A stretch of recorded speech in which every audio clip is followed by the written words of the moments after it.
A veces parece que Dios no responde nuestras oraciones. ¿Cuántas veces hemos ido a clamar, a llorar, y allí de rodillas, con lágrimas en los ojos, hemos hecho a Dios un pedido? ¿Por qué a veces no sentimos sus respuestas? ¿Por qué a veces sabemos de que Dios prefiere quedar en silencio antes que responder? Esa será una pregunta que hoy responderemos en nuestro programa aquí en Biblia Fácil. Bienvenido. Un grande abrazo para ti. Gracias por acompañarnos. Gracias por tus comentarios. Gracias por tus mensajes. Y gracias también a Dios por tus decisiones. Muchas personas allí al escribir dicen: pastor, yo deseo ser fiel a Dios, deseo servir a Dios. Yo siempre digo lo siguiente: todos los seres humanos deseamos cosas buenas, pero los deseos no cambian las cosas. Las decisiones cambian las cosas. Un deseo queda simplemente en deseo, a menos que tomes una decisión para un cambio en tu vida. Los deseos no salvan, las decisiones salvan. Hoy vamos a hablar de un asunto muy importante, porque tiene que ver con oración, con deseo y con decisión. ¿Y por qué te digo esto? Porque cada vez que el ser humano quiere tomar una decisión a favor de Dios, siempre hay una fuerza que se opone para desanimarle de aquella grande decisión. El enemigo siempre ha querido interponerse en los planes de Dios y en las decisiones de los seres humanos. Una vez más, bienvenido y felicito la decisión que tú has tomado de ser fiel a Dios. Bienvenidos también, queridos amigos. Gracias porque semana a semana juntos aprendemos. Y aquí la Biblia nos muestra a todos, sin excepción, ¿verdad?, qué debemos cambiar. ¿Cuál es el rumbo de que nuestra vida debe tener?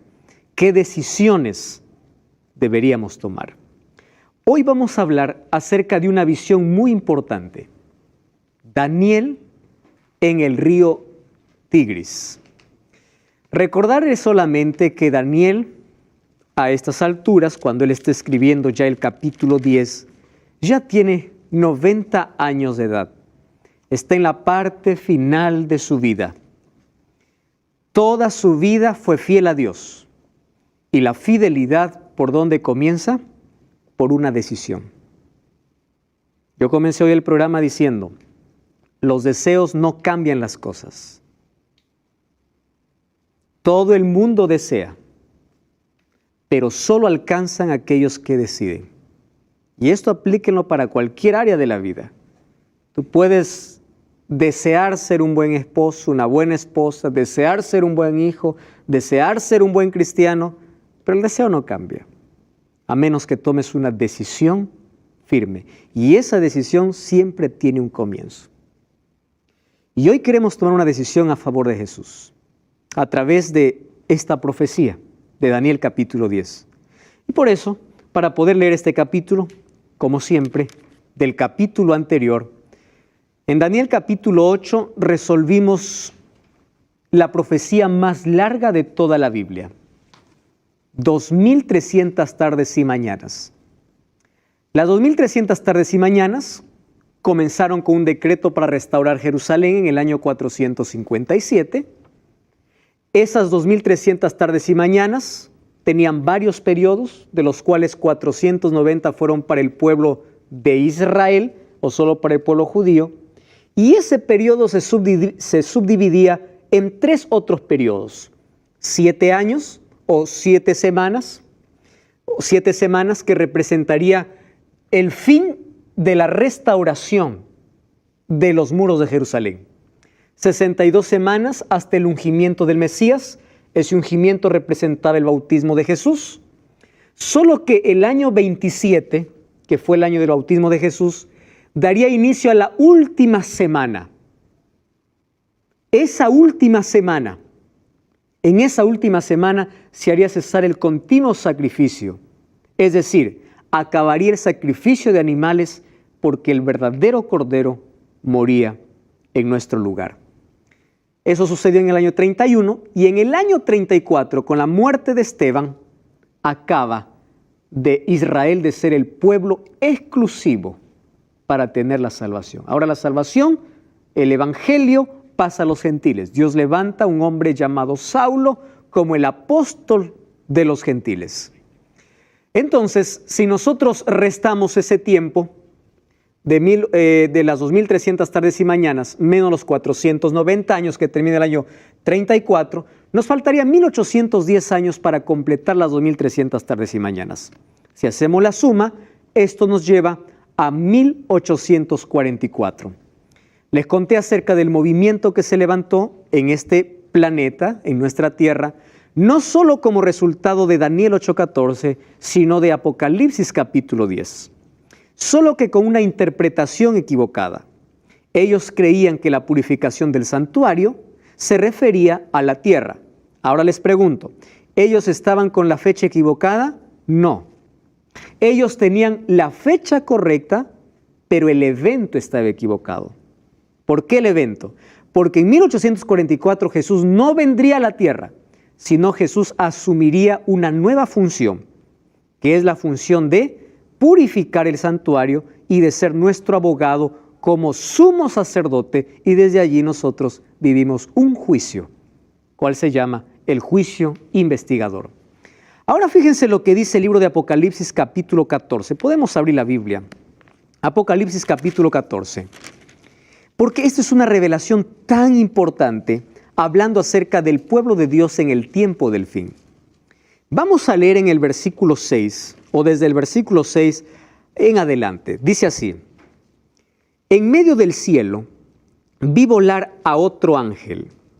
Cuando dice que un ángel vuela, en Apocalipsis se refiere a la urgencia del mensaje. ¿Recuerdan qué cosa era alas? Velocidad. La rapidez del mensaje. Entonces, ¿qué significa eso? Que este ángel tenía un mensaje urgente. Solo que lo que me impresiona de este ángel es esta palabra. Tenía el evangelio, ¿qué cosa dice? Eterno. Ahora, piensen conmigo en lo siguiente. ¿Dios tenía dos evangelios? No.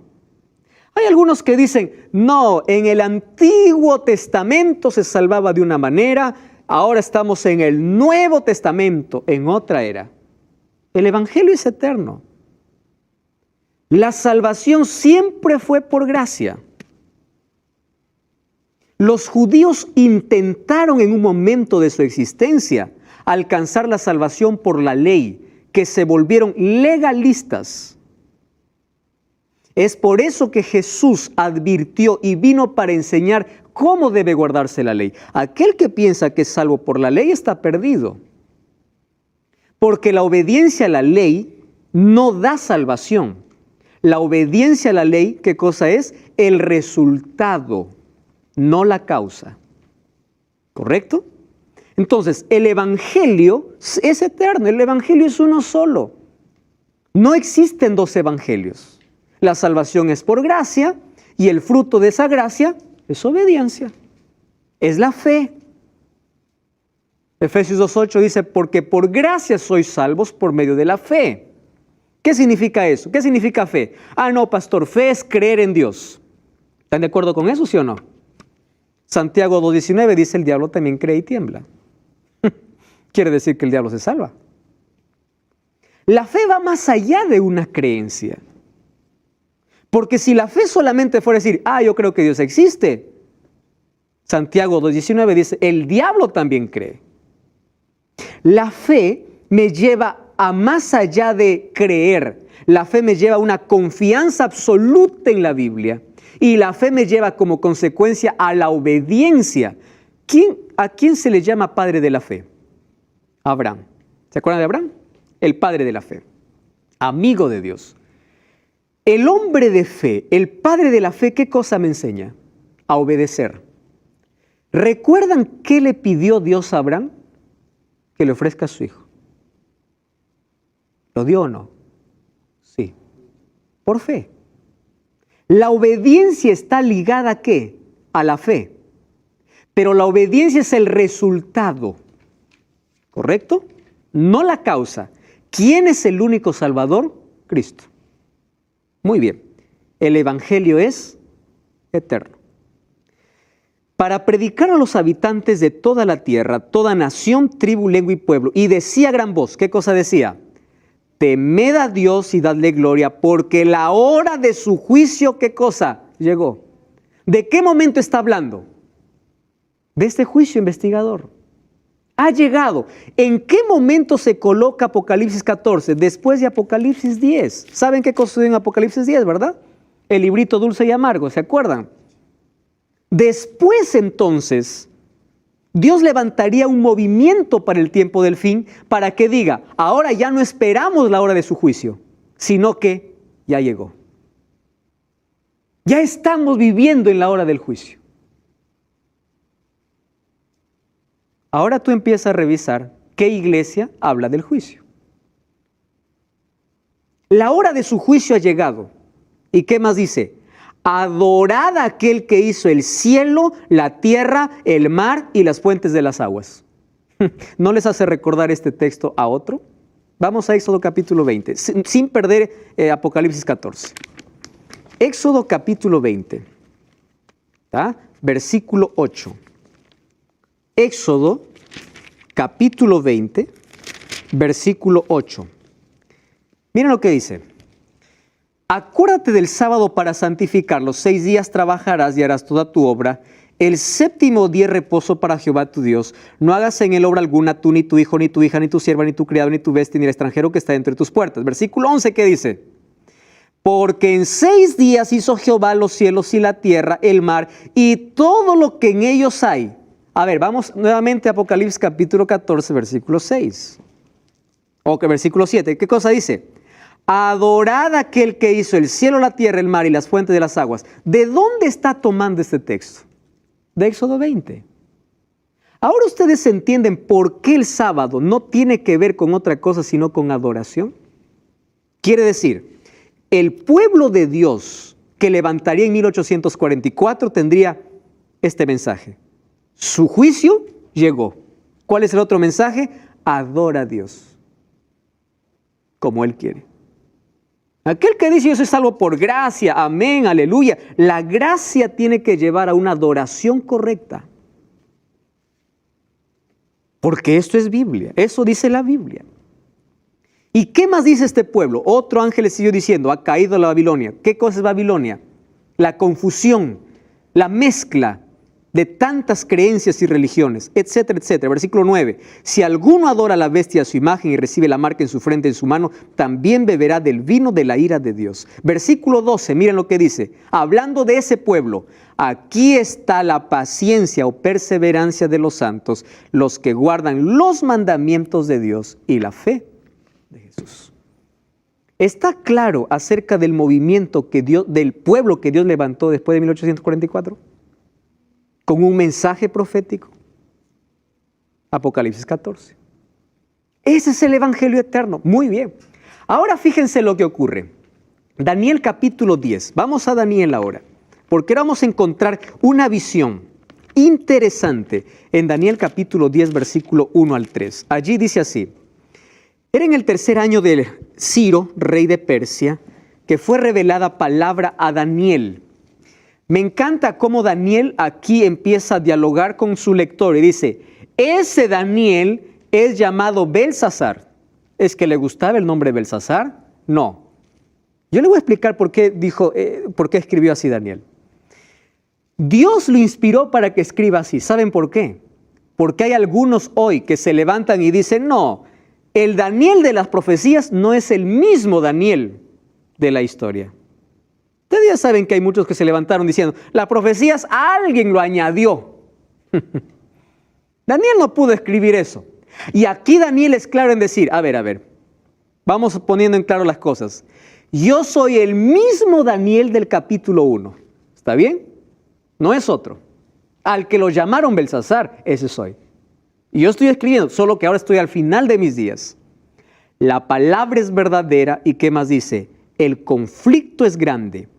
Pero él comprendió, esta vez él sí entendió la palabra y tuvo inteligencia en la visión. De ahí dice que él estaba afligido por espacio de 3 semanas, no comió manjar. Cuando habla de carne, está hablando de carnes limpias. Y cuando dice que no bebió vino, está hablando del jugo de uva. Es decir, él mismo empezó a orar y ayunar, pero no porque no entendía. Ahora él comprendía. Pero ¿qué cosa es lo que él entendió? Que el conflicto era grande. ¿De qué conflicto está hablando? Vamos a ver lo que dice el versículo 12. ¿Está bien? Miren, él comprendió la palabra, pero estuvo afligido, dice, por 3 semanas. ¿Qué cosa tanto le afligió a Daniel? Vamos al capítulo 12. Entonces me dijo así: Daniel, no temas, porque desde el primer día que dispusiste tu corazón a entender y a humillarte en la presencia de tu Dios, fueron escuchadas tus palabras. ¿Existe alguna oración que Dios no responda? ¿Existe alguna oración que Dios no escuche? Generalmente nuestras oraciones se basan en 3 pedidos: necesidades, deseos y espirituales. Si ustedes se fijan en Mateo capítulo 6, cuando Jesús nos enseñó a orar, Jesús no nos enseñó a orar comenzando por pedir. Miren cómo nos enseñó a orar. Todos sabemos el Padre Nuestro. Padre nuestro que estás en los cielos. ¿Cuál es el primer pedido de la oración? Espiritual. Santificado sea tu nombre. ¿Se pusieron a pensar en eso? No dice, Padre nuestro, dame comida. El pan está como 4.º pedido. Quiere decir que el nombre de Dios no es santo. ¿Por qué dice santificado sea tu nombre? Si su nombre ya es santo. ¿Saben lo que está enseñando Jesús en el Padre Nuestro? Que tu nombre sea santificado en mi vida, porque yo te represento. Es decir, el primer pedido es espiritual. Ayúdame a ser un cristiano verdadero. Y de allí recién vienen las necesidades y todo lo que nosotros podemos pedir. Ahora, eso no significa que Dios no escuche un grito desesperado de una emergencia. Claro que lo escucha, porque Él ya sabe y solo está necesitando o está queriendo que tú le pidas ayuda y Dios te va a ayudar. Pero saben, Dios siempre responde a nuestras oraciones, lo hemos escuchado muchas veces, de 3 maneras. Sí, no y espera, solo que el ser humano no le gusta esperar. Mucho más en nuestra generación que es inmediatista. Yo quiero ya y ahora. Si no, no me des. ¿Verdad? Muy bien. Solo que ese no de Dios o esa espera de Dios nos desespera a nosotros. ¿Y saben por qué? A veces Dios no nos responde en el momento porque no estamos preparados para recibir esa bendición.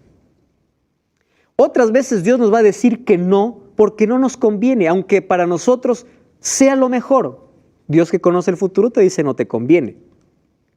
Lo que yo me estoy acordando es de una historia que alguien me contó. Estaban ahí en el cuarto jugando 2 hermanitos, un más grandecito y la otra más pequeña. La mamá estaba en la cocina, allí picando, pelando las papas para cocinar. De pronto escuchó que la nenita empezó a llorar en el cuarto y la mamá pensó que el hermano le estaba molestando y le dice, ¿qué quiere tu hermana? Y su hermanito le dice, mamá, yo no puedo darle lo que ella quiere. Y la mamá, como no estaba viendo, le dice, dale, no importa, dale para que no llore. Entonces el hermanito le dio lo que la niña quería y dentro de un segundo empezó a llorar más. Y le dice, ¿qué cosa tiene ahora tu hermana? Mamá, tú me dijiste para darle lo que ella quiere. ¿Qué cosa quería? Una abeja. Y claro, tomó la abeja, le picó la abeja y empezó a llorar más. Los seres humanos somos así. A veces le pedimos a Dios una abeja y Dios dice, no, te va a picar. No, pero yo quiero. Y si nosotros nos sometemos a la voluntad de Dios, vamos a entender el porqué. Y los muchos porqués que no entendamos en la tierra, Dios nos mostrará en el cielo. Dios responde oraciones. Aquí dice, yo escuché desde el primer momento. Pero mira, hay un conflicto. ¿Qué conflicto está hablando?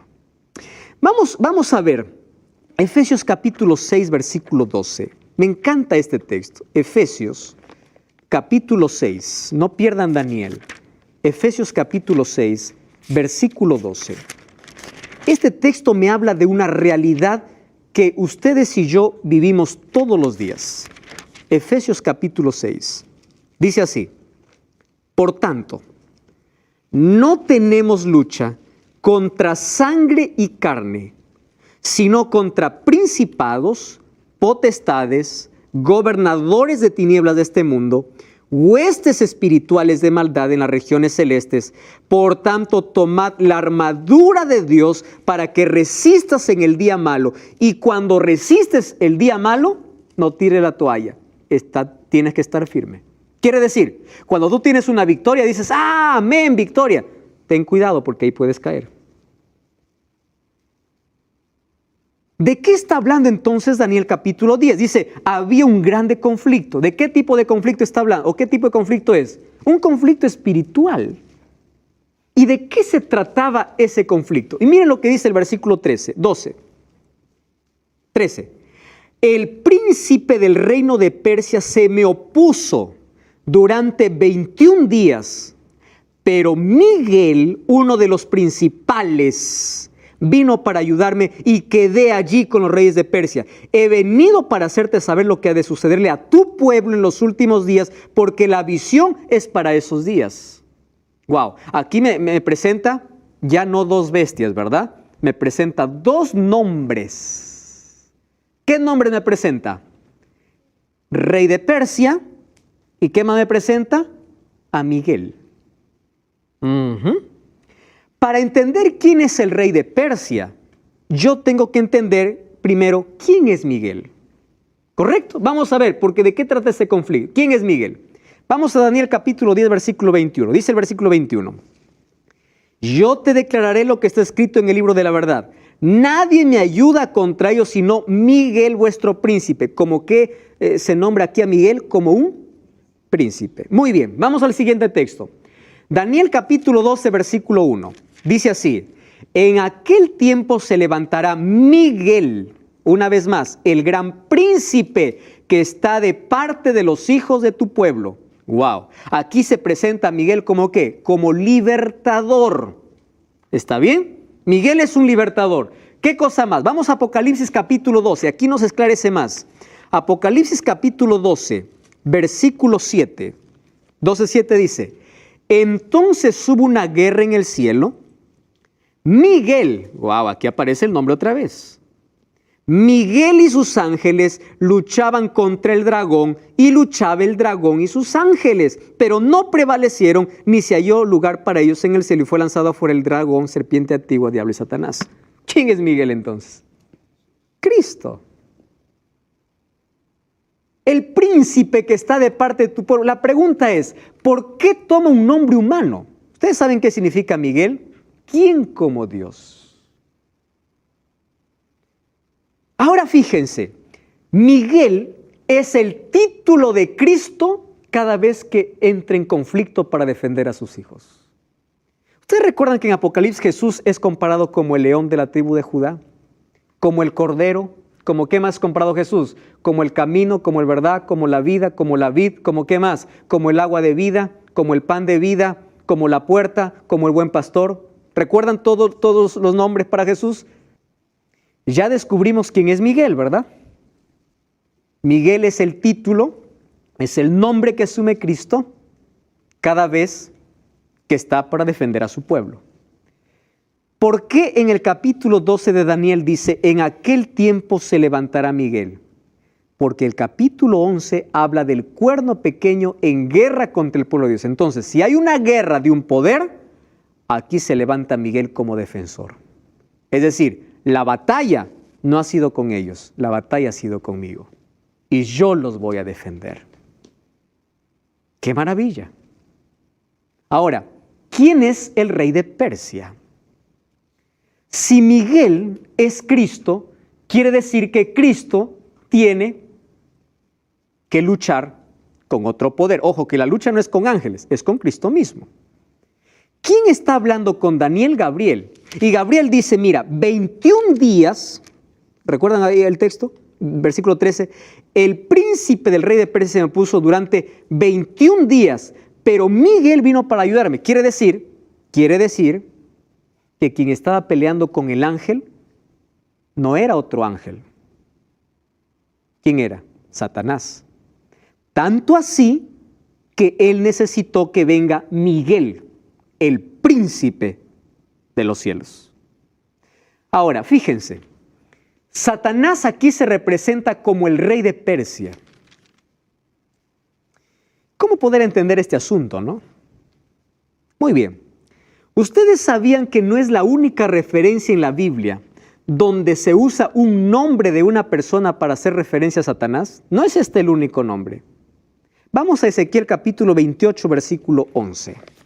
Vamos a ver qué dice Ezequiel. Capítulo 28, versículo 11. Ese texto es interesante. Dice así: vino a mí palabra de Jehová diciendo, hijo de hombre, entona lamentación sobre el rey de Tiro. ¿Para quién es este mensaje? Para el rey de Tiro. Y dile, así ha dicho Jehová el Señor, tú eras el sello de la perfección, lleno de sabiduría y de acabada hermosura. En el Edén, en el huerto de Dios estuviste. De toda piedra preciosa era tu vestidura, de cornerina, topacio, jaspe, crisólito, berilo y onice, zafiro, carbunclo, esmeralda, oro. Los primores de tus tamboriles y flautas fueron preparados para ti en el día de tu creación. Tú, querubín protector, yo te puse en el santo monte de Dios. Yo pregunto, ¿Tiro estuvo en el santo monte de Dios? Tiro fue vestido con todo lo que está mencionando aquí.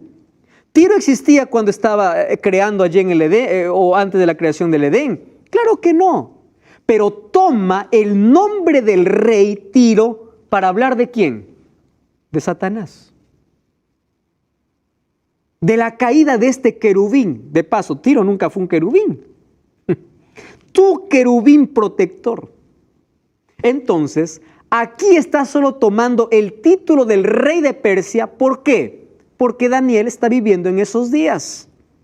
Para decir, para hacerle entender un conflicto espiritual, ya no un conflicto político, sino un conflicto espiritual. Ahora, ¿cuál era el problema? Yo les comenté en un capítulo anterior que Jerusalén tuvo 3 invasiones por Nabucodonosor, rey de Babilonia. Daniel fue llevado en el año 605, pero en el año 597, una vez más, regresa Nabucodonosor, ya no para conquistar, ha conquistado Babilonia, para llevar más cautivos y para destruir. Solo que en el año 586, ¿sabe qué cosa hace? Destruyen el templo. ¿Qué templo? De Salomón. El glorioso templo. Los judíos, al ver que venía la invasión, ellos escondieron el arca. ¿Recuerdan el arca dónde estaba? En el lugar santísimo. Lo escondieron. Y cuando fue destruido el templo, el arca estaba escondida. Porque era su adoración a Dios. A través de ello adoraban a Dios. Ahora, fíjense una cosa. La ciudad de Jerusalén estaba en ruinas. ¿Se acuerdan la profecía de las 2300 tardes y mañanas? ¿Por qué necesitaba ser reconstruido los muros y la ciudad de Jerusalén? Porque estaba en ruinas. Fue destruida por completo. Muy bien. ¿Qué sucedió entonces con Daniel? Daniel empezó a estudiar la profecía. ¿Recuerdan ustedes que solamente 70 años ellos debían estar allá? En Babilonia. Y Daniel empezó allí a hablar con Dios y le dice, Señor, ya son 70 años. Muy bien. Mientras Babilonia era imperio, la profecía estaba que el pueblo de Israel iba a ser cautivo. Pero ahora ya no estaba Babilonia. ¿Quién estaba? Estaba Ciro. Y Ciro conquistó Babilonia un 12 de octubre del año 539. Correcto. Ahora, ¿qué sucedió con Ciro? Aquí viene el conflicto. Ciro tenía que dar una orden que todos los judíos regresen ¿a dónde? A Jerusalén. Así estaba profetizado y así se cumplió. Quien dio la orden para regresar, ¿quién fue? Fue Ciro. Pero también Ciro debía dar la orden ¿para qué? Para reconstruir a Jerusalén, porque estaba destruida. Y aquí viene la lucha, ese conflicto grande al cual Daniel se refiere. ¿Y saben cuál era el conflicto? Cada vez que quería dar una orden, alguien se lo impedía.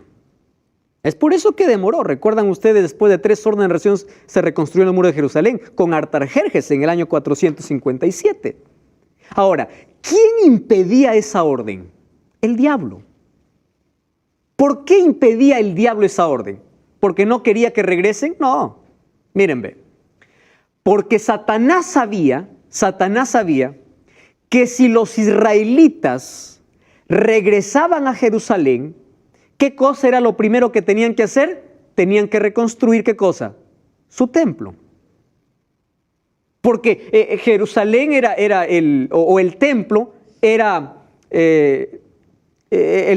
la vida de todo judío, era el centro de adoración. Un judío no podía vivir allí sin su templo. Entonces, el miedo de Satanás, y por qué siempre se oponía, era de que cuando se reconstruye el templo de Jerusalén, ¿qué cosa pasaría? Las profecías se cumplirían fielmente y Cristo vendría. Y el diablo quería impedir que Cristo viniese. Entonces, la lucha no es militar, la lucha es en la mente. ¿De quién? De Ciro. En la mente de todos aquellos que querían dar una orden para reconstruir Jerusalén. Y ustedes saben que en Daniel capítulo 9, versículo 23 dice, el muro será edificado en tiempos angustiosos. ¿Qué significa eso? Hubo tanto problema para levantar muros, para reconstruir el templo. Hubo tanto problema. ¿Por qué había problema? Los samaritanos allí se metieron. Cuando dijeron, vamos a ayudarle, los judíos dijeron, no, ustedes no pueden ayudarnos porque son idólatras. Ellos ahora se interpusieron, fueron a mal informar al rey. Es decir, el diablo usaba a todos para no reconstruir el templo. ¿Por qué? Porque sabía que en ese templo que iba a construir, ¿quién iba a estar? Cristo. Entonces, el diablo quería, ¿qué cosa? Frustrar los planes de Dios. Ese es el conflicto que se vive en nuestra mente. Ese es el conflicto que nosotros vivimos todos los días. Dios tiene un plan. El plan es de salvación. El diablo se coloca en medio y dice, no, vamos a destruir ese plan. Yo no quiero que se salve o yo no quiero. Pero saben, el diablo siempre ha salido derrotado cada vez que se puso a pelear con Dios. Ayúdenme a recordar aquí. Vamos a Apocalipsis capítulo 12. Apocalipsis capítulo 12. Miren lo que dice este capítulo, es impresionante. Apocalipsis 12. Vamos a ver allí el versículo 4. Dice, su cola arrastró la tercera parte de las estrellas del cielo. Está hablando de la caída de Satanás del cielo. Estrellas aquí son ángeles. Su cola arrastró la tercera parte de las estrellas del cielo y los arrojó sobre la tierra. Y el dragón se paró frente a la mujer que estaba para dar a luz a fin de devorar a su hijo tan pronto como naciera. ¿De quién está hablando? Del nacimiento de Cristo. Entonces, ¿ustedes se acuerdan cuando Cristo murió? ¿Qué orden dio Herodes? Mueran todos los niños de 2 años abajo. ¿La orden era de Herodes? No, era del diablo. Porque el diablo quería matar a Cristo tan pronto como él naciese. Primero quiso impedir la reconstrucción del templo porque sabía que ahí iba a venir Cristo. Y cuando Cristo vino, entonces quiso matarlo cuando nazca. Ahora les pregunto, ¿tuvo su victoria el diablo allí? No. Miren, ahora vamos a seguir el versículo 6. El versículo 5. Ella dio a luz un hijo que va a regir a todas las naciones con vara de hierro. Su hijo fue arrebatado para Dios y para su trono. Está haciendo referencia de Cristo. La mujer huyó al desierto, donde tenía un lugar preparado por Dios para ser sustentada allí por 1260 años. ¿Se acuerdan ustedes a qué representa mujer en la Biblia? en la profecía, iglesia. ¿Cuánto tiempo fue perseguida? Ahí está, 1260 años. Ahora escuchen, ¿ah? ¿Cuál era la idea del diablo? La idea del diablo era, si ya no pudo destruir a Cristo, voy a destruir a su pueblo. Antes, ustedes se acuerdan que cuando Cristo murió, Satanás también quiso impedir su resurrección. Es por eso que mandó cuántos soldados ahí a la puerta del sepulcro para impedir que Jesús resucitase. Es decir, el diablo siempre quiso frustrar los planes de Dios. Muy bien. ¿Cuál era la idea del diablo? Destruir a todos los cristianos. Dijo, los voy a matar. Correcto. ¿Los logró matar? No. Tertuliano decía lo siguiente: mientras más cristianos morían, más cristianos se levantaban. Porque la sangre de ellos era como semilla. El diablo cambió de estrategia y dijo, si yo sigo matando, voy a seguir perdiendo. Entonces cambió de estrategia. Mejor me meto dentro de la iglesia con falsas doctrinas. Y allí sí tuvo éxito. Porque hay muchos que creen adorar a Dios cuando están adorando al otro poder. Cambió de estrategia. Ahora piensen conmigo. El diablo fue derrotado aquí. Fue derrotado cuando planificó matar a Jesús. Fue derrotado cuando resucitó Jesús. Fue derrotado cuando pensó perseguir a la iglesia. El diablo viene de derrota en derrota. Es por eso que miren lo que dice el versículo 17 del capítulo 12. Dice así, 17, Apocalipsis, capítulo 12, versículo 17. Allí dice así: entonces el dragón se llenó de ira contra la mujer. ¿Qué cosa es mujer? Iglesia. Y se fue a hacer guerra contra el resto de la descendencia. ¿Qué significa resto? Remanente. El pueblo del fin. ¿Quiénes son? Los que guardan los mandamientos de Dios y tienen el testimonio de Jesucristo. El diablo no está enfurecido con todas las religiones. No. El diablo no está enfurecido con todo aquel que dice ser creyente. No. El diablo está enfurecido con un pueblo. Con este pueblo. Ahora, si el diablo tanto fue derrotado, es porque ahora él tiene sed de venganza y él quiere destruir, él quiere frustrar los planes de Dios, pero nunca lo ha logrado. ¿Ustedes saben qué cosa ocurrió? El templo finalmente fue reconstruido. Y cuando fue reconstruido, ahí estaba el profeta Ageo. Busquen el libro de Ageo. Ageo está casi al terminar el Antiguo Testamento. Poco antes de Malaquías, Zacarías, Ageo. Allí dice así, Ageo capítulo 2, el versículo 7. Dice así: haré temblar a todas las naciones. Vendrá el deseado de todas las naciones y llenaré la gloria de esta casa, ha dicho Jehová de los ejércitos. Versículo 9. La gloria de esta casa será mayor que de la primera. Así ha dicho Jehová de los ejércitos, y daré paz a este lugar, dice Jehová. Miren, cuando se reconstruyó el templo, habían dos grupos de judíos. Un grupo de judíos que decía, oh, este templo, pobrecito, se llamó el templo de Zorobabel. Era un templo que no tenía la gloria del templo de Salomón. Y había otro grupo de judíos que no había conocido el templo de Salomón y decía, ¡qué bonito! Ahora vamos a ver cómo se hacen los sacrificios. Entonces, aquí se levanta el profeta Ageo para hablar a aquel grupo de descontentos que estaban comparando este templo con el templo de Salomón. Y le dice, espera un momento, dice así Jehová, este templo será mayor que el de Salomón. ¿Por qué? Porque en este templo, ¿quién entrará? El deseado de todas las gentes. ¿Quién era el deseado de todas las naciones? Cristo. Porque la gloria del templo no se encontraría en la infraestructura, sino en quién entraría a ese lugar. Es por eso que el diablo impedía la reconstrucción. La Biblia dice que Jesús vino en el tiempo exacto y por más que el diablo trató de frustrar los planes de Dios, nunca lo logró. Finalmente, en Daniel capítulo 10, versículo 4 al 8, ¿sabe cómo termina ese capítulo? Impresionante. En la fase final de su vida, Daniel vio la presencia de Dios. O vio a Jesús.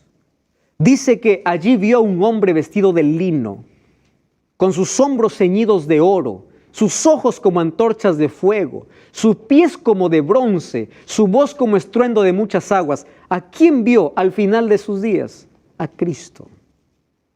Ese Miguel libertador, ese príncipe de los ejércitos, ahora se presenta para fortalecer a Daniel y le dice: Daniel, tú no temas. Probablemente el diablo intente frustrar todos tus planes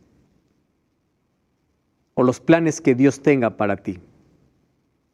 Pero si te colocas en las manos de Dios, jamás lo logrará. El diablo está derrotado, querido. Cristo lo venció en la cruz. Él viene de derrota en derrota. La única victoria que va a tener en esta tierra es cuando tú le cedes tu vida. Esa es la única victoria, porque Él sabe que ya es un ser derrotado. Hoy yo te voy a invitar para que formes parte del ejército de Dios, donde está el gran Miguel, donde está Jesucristo, aquel que defiende a su pueblo, aquel que tiene el control de toda la historia, aquel que está llevando la historia hacia un final feliz. Hoy quiero invitarte a tomar una decisión, y esa decisión probablemente esté siendo interrumpida por el diablo, porque cada vez que tú quieres tomar una decisión por Cristo, el diablo viene, ese conflicto entra a tu mente. Todavía no es tiempo, no te apures, después lo harás. Tú no sabes si después hay vida. Por eso hoy es el día para tomar una decisión por Jesús. Yo te pregunto, ahí en tu corazón, ¿quién tiene la victoria?